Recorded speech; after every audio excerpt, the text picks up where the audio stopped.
Let me start with a simple question that might hurt a lil. If your best friend took your worst memory, told it as their own, and became famous for it, what would you do? Would you clap for them in the dark, or would you light a match and burn the whole show down? Keep that question in your mind, because this story sits exactly in that space between love and betrayal. If you stay with me to the end, you will never look at a crying influencer on a big stage in the same way again. Now picture this. A huge conference hall, cold air, bright white lights, and hundreds of phones held up like tiny stars. On the stage there is a giant screen with a beautiful woman on it, her face blown up so big that every tear is visible. She stands under the spotlight with one hand on her heart and the other wrapped around a microphone. The crowd is quiet and ready, waiting for the next emotional punch. Her name is Lena, and tonight she is the queen of inspirational talks. She tells a story about a childhood full of fear, a father who drank and shouted, a mother who never spoke up. She talks about hiding in a small closet while writing little poems to survive the nights. People in the audience cry because the story feels raw and honest. They think they are watching a woman who turned her pain into power. The camera zooms in on her wet eyes and shaky smile, and the big screen shows every tiny detail. But there is one thing the camera does not show. It does not show the woman standing in the shadows backstage with a cheap plastic staff badge hanging from her neck. She is holding an old notebook with bent corners pressed tight against her chest. Her name is Maya, and every line Lena is saying on that stage was once written in that notebook. Maya wrote those words, and she lived that fear. Right now she is watching her oldest friend become a star using the story that almost broke her. Disasters like this never arrive all at once. They grow slowly, like cracks in a wall you do not want to look at. So let us go back to where the first cracks started. Maya and Lena grew up in the same tired little town where people had two main hobbies, gossip and pretending everything was fine. Maya was the quiet kid who always had a book and flinched when someone called her name. At home, she had a father who slammed doors and a mother who shut down and stared at the floor when he shouted. The house was full of noise and silence at the same time. Maya learned very early that words on paper could hold feelings that were not safe to say out loud. She wrote on school notes, on old receipts, in cheap notebooks, anything she could find. Lena was the opposite. She was loud, funny, and always in the center of any group without even trying. Her home was a different kind of chaos. Her mother kept changing partners, and each new one promised a better life and then brought new drama. Lena learned that if you make people laugh, they look at you and not at the mess behind you. The two girls met in middle school when Maya was hiding behind the gym with one of her notebooks. Are you writing a secret spell or a hit list? Maya looked up, ready for someone to make fun of her, and saw the skinny girl with messy hair and a chipped tooth smiling at her. It is just stories. Can I hear one, or are they only for ghosts? That was how it began. After school, they started meeting on the roof of an old building that nobody cared about. Maya would read what she wrote, and Lena would perform it like a one-woman show, with big gestures and silly voices. For a little while, on that roof, the world felt small enough to be safe. One cold night, they sat there eating cheap fries and looking at the dull sky. If one of us ever gets out of this town, she is to pull the other up, no matter what. Deal. They sealed the promise with soda and greasy fingers and zero idea what it would cost later. Fast forward some years. They are in their 20s and they finally leave that town together. They move to a noisy city that smells like traffic and stress and dreams. The apartment is tiny, the walls are thin, and the rent makes no sense. During the day, Maya works in a boring office and types numbers into a computer that looks older than she is. At night, she writes until her eyes sting. Lena jumps from job to job and keeps getting fired for talking back or showing up late. But online, she is alive. She posts videos about love, heartbreak, and hustle, the usual topics, but nothing really takes off. One night, she throws herself on their old couch with a dramatic sigh. I am tired of being almost interesting. Meyer is at the tiny kitchen table with her laptop and a bowl of instant noodles. You are interesting. People just do not know what to do with you yet. Then help them. You have the words and I have the face. That sentence lights something up between them. They decide to try something new. Maya will write short monologues and Lena will say them to the camera as if they are her own thoughts. They stay up late planning, even though neither of them really knows what they are doing. The first videos are rough. The lighting is bad, the sound is awkward, the smiles are nervous. But the words are strong because the pain behind them is real. The views are low and the comments are mostly bots leaving strange links. Then one small video hits a nerve. In it, Lena talks about feeling like a backup character in her own life. It is simple, but Maya wrote it like a slow cut across her own heart. People share it and the view count grows from 3 digits to 5 digits, which feels huge to them. Someone comments that Lena should give a talk on a real stage one day. Lena reads that comment out loud again and again. A talk on stage, can you imagine that? If you do, that you will need more than one lucky clip. Good thing I live with a walking library of pain. She laughs when she says it, like it is a harmless joke. Maya laughs too, but something in her chest tightens. She pushes that feeling down because right now they are a team and the dream still feels shared. Slowly more videos do well. Brands start sending free products. Small event hosts invite Lena to speak to groups of people about confidence and healing. At each step she introduces Meyer as her friend and sometimes as her writer. People thank Lena for her honesty and some of them hug her with tears in their eyes. At home, Meyer opens a spreadsheet and tries to make sense of the new small stream of money. Then there is the night that changes everything. It is late and Maya cannot sleep. She sits on the floor with her oldest notebook, the one she carried through the worst years. The pages are soft from being turned too many times. She reads a piece about her father coming home drunk and her mother freezing in her chair. She reads about hiding behind a washing machine and writing lines on her arm because paper made too much noise. Tears run down her face and drip onto the page. Lena walks in holding a snack and her phone. Why are you sitting on the floor like a sad movie scene? Maya lets out a short laugh, but her voice shakes. I am reading old stuff. It is nothing. Both of them know that is not true. Lena sits down beside her and gently takes the notebook. She starts to read in silence. The room feels very small and very full at the same time. This is strong. It is just my life. Exactly.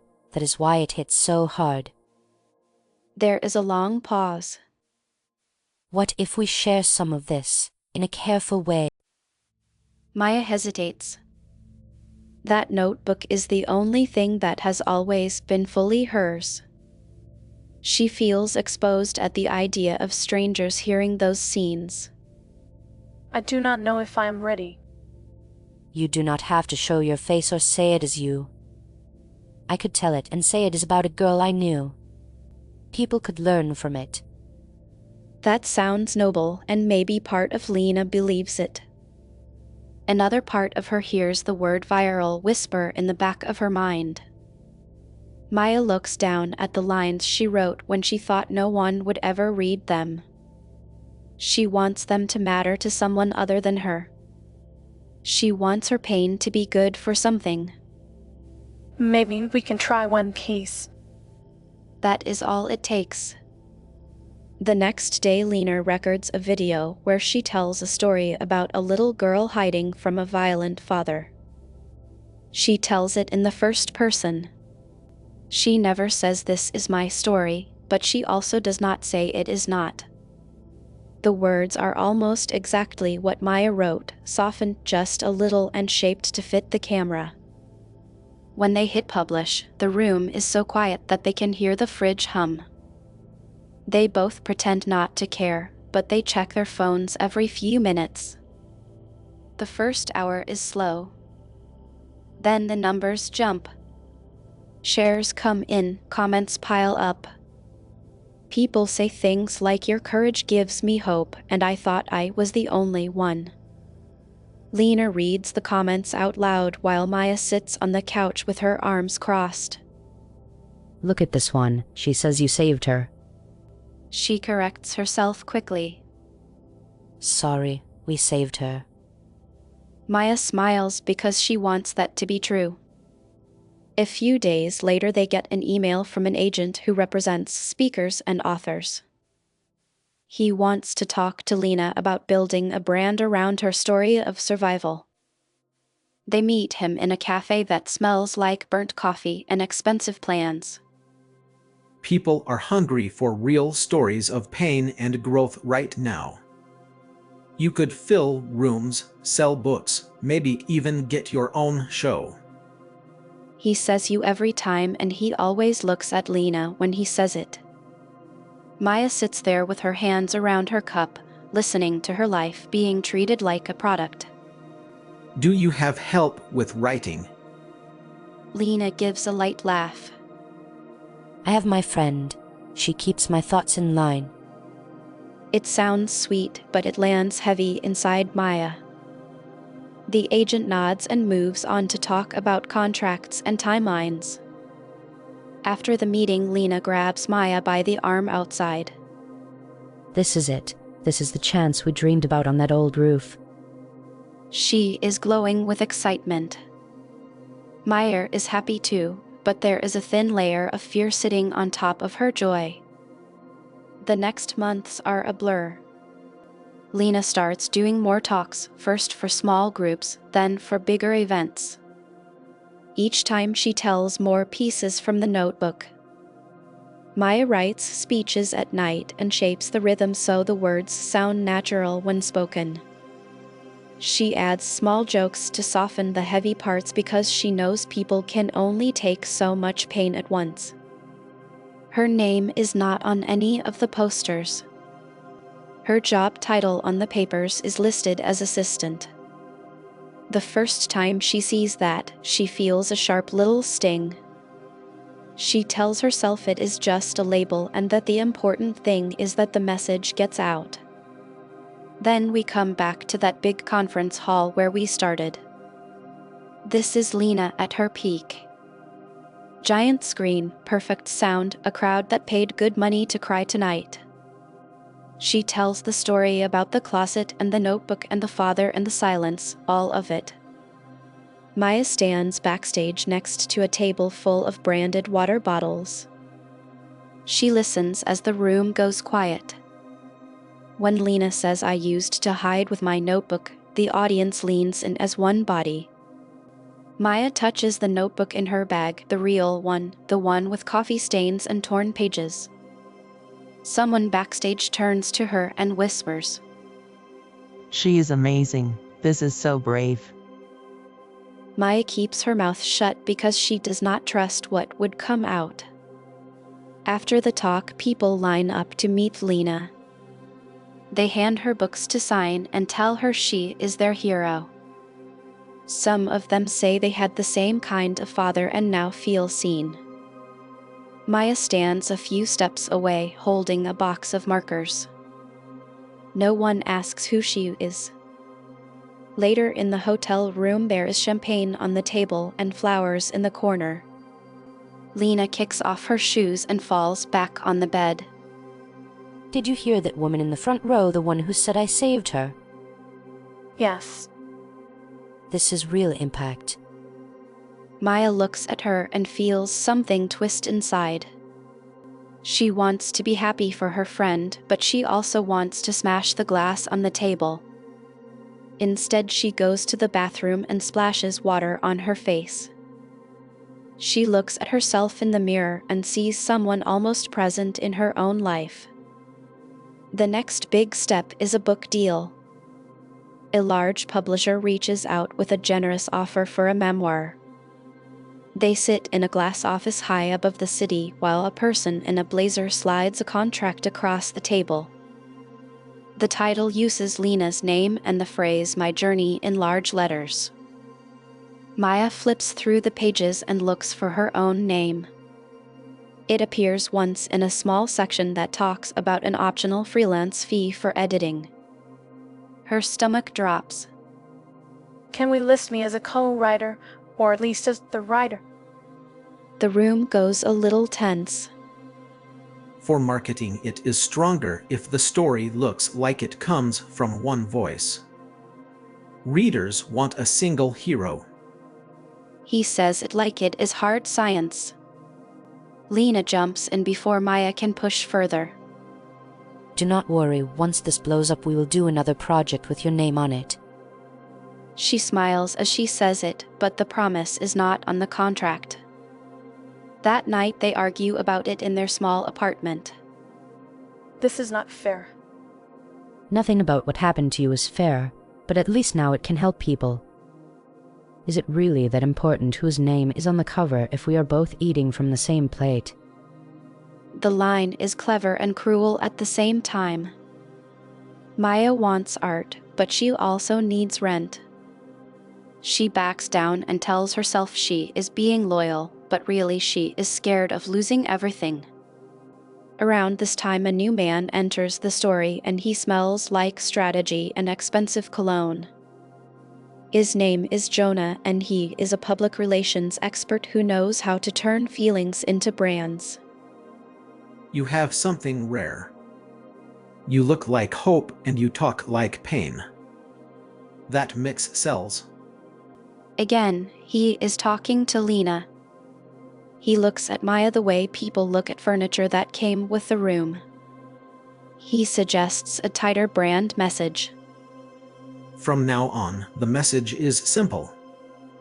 You survived, you healed, and now you help others do the same.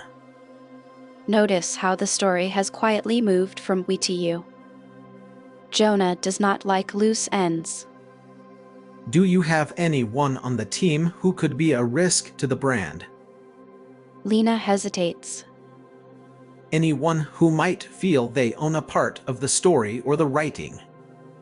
Meyer is in the next room printing travel papers when she hears that last part through the door. She freezes with her hand on the printer. There is a pause, then Lena speaks in a low voice. She would never hurt me. Good, but we should still be ready. If someone ever claims they wrote your words or lived your pain, we frame it as jealousy. We keep the message clean and simple. The words frame it hang in the air like dust. Later, Lena finds Maya sitting on the bed with the papers still in her hands. You heard that, did you? Yes. He is dramatic. That is his job. I trust you, and you trust me, right? Maya wants to say no. Instead, she nods because she is tired and afraid of what no would mean. Around this time, a journalist named Zoe becomes interested in the story. She hosts a long-form podcast where she interviews people about the lives behind their highlight reels. She invites Lena as a guest.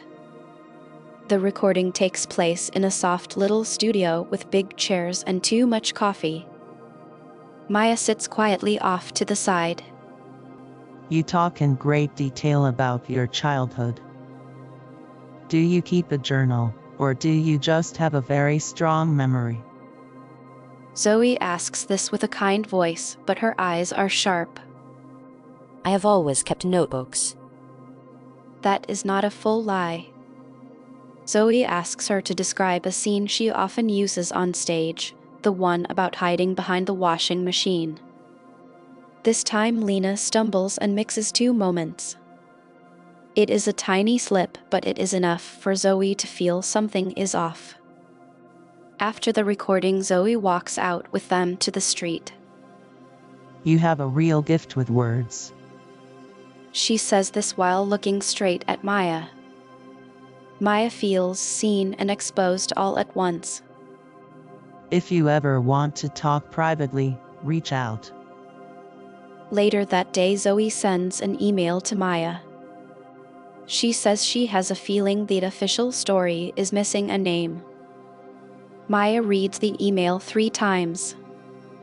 For a moment, she imagines telling everything and finally having her own name on her own work. Then she imagines being cut out, dragged online, and called jealous and unstable. She selects the email and deletes it. Another small crack in the wall. Soon after, a minor scandal hits. Someone posts a thread showing that Lena used a famous quote without credit in one of her posts. It is not the end of the world, but it smells like dishonesty. Jonah moves fast. We will do a heartfelt apology video. You will cry a little, you will talk about how you are learning, and then we move on stronger. Guess who writes that apology? It is Maya, alone at her desk, typing lines about imperfection and growth. She writes a sentence that says, "I am still learning how to honor every voice." She reads that line back and almost laughs from the bitter taste. They film the video in Lena's living room with soft lighting and a neutral sweater. A rescue dog sleeps in the background just off to the side. It looks very honest in a very planned way. I never want to take words that are not mine. She says that straight to the camera while Maya stands behind it with her jaw tight. The video goes viral. Many people forgive her and praise her for being brave enough to admit a mistake. The follower count rises even higher. The brand does not break, it gets stronger. Maya feels like she helped build a house that is now standing on her chest. One late night, she is alone in the shared office and notices an open folder on Jonah's laptop. Inside there is a document full of plans for possible crises. She scrolls and finds a section that makes her heart race. The title of that section is Story Ownership Dispute. In it there is a draft statement describing a jealous former employee who is trying to claim ownership of Lena's story and writing. It says this person has a history of emotional instability. It suggests releasing private messages out of context if needed. It does not use her name, but it does not need to. Maya stares at the screen. It feels like reading her own funeral speech while she is still breathing. She prints the document with shaking hands. At home, she spreads everything she has across her bed. Old notebooks, drafts of speeches, emails where Lena says your pain sells better than mine. Voice notes where Lena laughs and says nobody cares whose story it is if they feel better after hearing it. For the first time, she sees the full picture. She sees not just Lena's betrayal but her own part in it. She sees all the times she stayed quiet in exchange for money, comfort, and proximity to the light. The next morning, she writes an email to Zoe. This time, she does not delete it. She attaches scans, documents, audio files. She hits send and her hand keeps shaking long after, but the message is gone. What follows is not an instant explosion, it is a slow burn. Zoe takes her time to verify everything because she knows how messy truth can be. She talks to other people from the team and checks dates and files. Finally, she releases a 2-part series on her show. She calls it The Ghost Behind the Glory. In that series, she tells the story of a famous speaker who built a brand on borrowed pain. She plays clips of Lena's speeches next to lines from Maya's notebooks. She lets Maya speak in her own voice, quiet, shaking, but clear. I thought I was helping her share something important. I did not notice how slowly I was erasing myself. Zoe does not paint Maya as a pure saint. She talks about how people sometimes trade their own credit for safety. When the episodes go live, the internet does what it always does. Some people are furious at Lena and call her a thief. Some people are suspicious of Maya and say she should have spoken up earlier. Some people shrug and just want more drama. Sponsors start to pause campaigns. The publisher sends careful messages with words like review and delay. Jonah calls emergency meetings. We can still control this. We say Meyer is lying. We show messages where she thanks you for giving her a job. We spin it. Lena is not as calm as before now. She has dark circles under her eyes and keeps checking her phone like it is a life support machine. What if they believe her? Some will, but many will believe you if you look hurt enough. There is one more problem. A live event had been planned before the scandal, in a smaller hall this time. They have to decide whether to cancel. They choose to keep it and turn it into a moment of raw honesty, which is a soft name for damage control. The hall is half full and the air feels thick with judgment and curiosity. Meyer is not supposed to be there, but she comes anyway and stands at the back near the exit. On stage, Lena looks smaller than she did at her peak. She takes the microphone and lets out a long breath. You have heard many things about me this week. She talks about how she never meant to hurt anyone.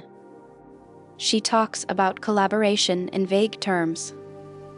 She calls Meyer a dear friend who is confused and hurting. She does not use the word theft. At the back of the hall, Maya feels something inside her snap. After the event, Lena stays on the stage and sits on the edge, looking tired. The logo on the screen behind her flickers. Maya walks down the aisle and steps up onto the stage. There is no crowd now, just 2 women and a long shared history. You should not be here.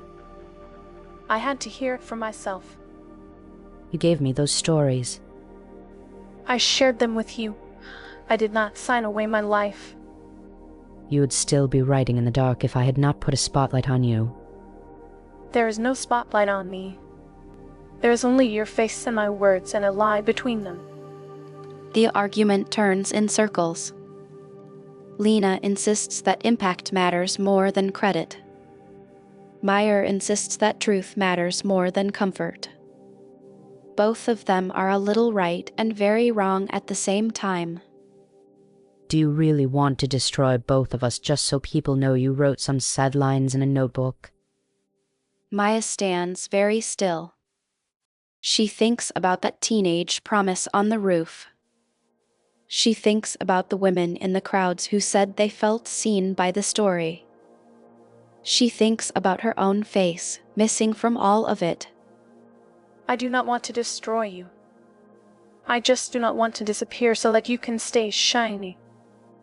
There is no clean ending to this fight. No one falls to their knees, no one hugs it out. They just look at each other like strangers wearing familiar masks. Then Maya walks off the stage, and this time she does not look back. The public storm calms down slowly as new scandals show up in other places. Some fans stay with Lena and say everyone is exaggerating and that all art is borrowed anyway. Some leave and never return. The book is delayed and then quietly turned into a smaller project. Brand deals move away. Lena does not vanish, but she is no longer an unstoppable rising star. She starts a smaller, safer show where she avoids deep stories and sticks to neat little tips. People still watch, but the fire feels different. As for Maya, she takes a long break from all of it. She works a simple job just to rest her mind. She goes to therapy and for once speaks out loud instead of only writing. Then slowly she starts to write again, with a different goal this time. She writes an essay online under her full name. The title is quiet but sharp, something like How I Became a Ghost in Someone Else's Story. She does not name Lena directly. She just tells the truth about how easy it is to hand over your story piece by piece. The essay does not explode in a loud viral rush. It spreads slowly from person to person. People who read it really read it, and some of them cry in quiet rooms. A small community forms around her work. People share their own experiences of letting others speak for them. There are no giant stages or huge screens, just real names and honest sentences. It is not glamorous, but for the first time Maya feels like the light that touches her is meant for her. So let us return to that first question. If your best friend took your deepest wound, told it as their own, and rode it to glory, what would you do? The easy answer would be to burn it all down. But life is not easy and people are not cleanly split into villains and heroes. Maya stayed in the shadows for a long time, not because she was foolish, but because she was scared and wanted to believe in loyalty. Lena climbed a tower built of borrowed pain, not because she was pure evil, but because she loved applause more than honesty. Here is the quiet lesson inside this messy story. When you let someone else wear your pain like a costume, you do not just lose credit, you start to lose your sense of self. Every time you tell yourself it is fine and it is for the greater good, you erase your own name a little more. When you finally decide to speak up, it will never feel like perfect timing. It will hurt and some people will not believe you. But your story is the one thing you came into this world with that no one else can truly own. You can share it and you can reshape it, but if you hand it to someone who only cares about being seen, you will end up watching your life from the cheap seats. Maya did not get a stadium at the end of this story. She got a smaller room, fewer eyes, and a lot more truth. Lena kept a piece of the spotlight, because fame is sticky like that.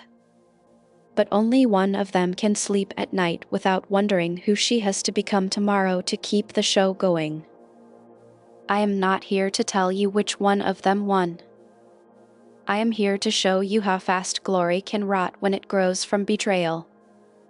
And I want to ask you one more thing. In your own life, where are you standing on that stage, and where are you backstage holding the notebook? If you stayed with me all the way to this point, thank you, I really mean that. I know your time and your attention are not cheap, and the fact that you spent them here means a lot. If this story made you feel something, even a small sting of recognition, please tap the like button. It helps more than you think. If you want to hear more stories like this on Gold and Thorns, hit subscribe so you do not miss the next one. I would also love to hear your thoughts, so leave a comment and tell me which part of this story stayed with you the most. If you want to support the channel in a more direct way, you can use the QR code in the lower right corner of the video or the link in the description to send a donation. In the description you will also find links to other works from completely different series on this channel, and if you liked this one there is a good chance you will find something interesting there too. For now, I will let you go, but I hope you will come back for the next story because we are just getting started. Take care of your story, and I will see you in the next one.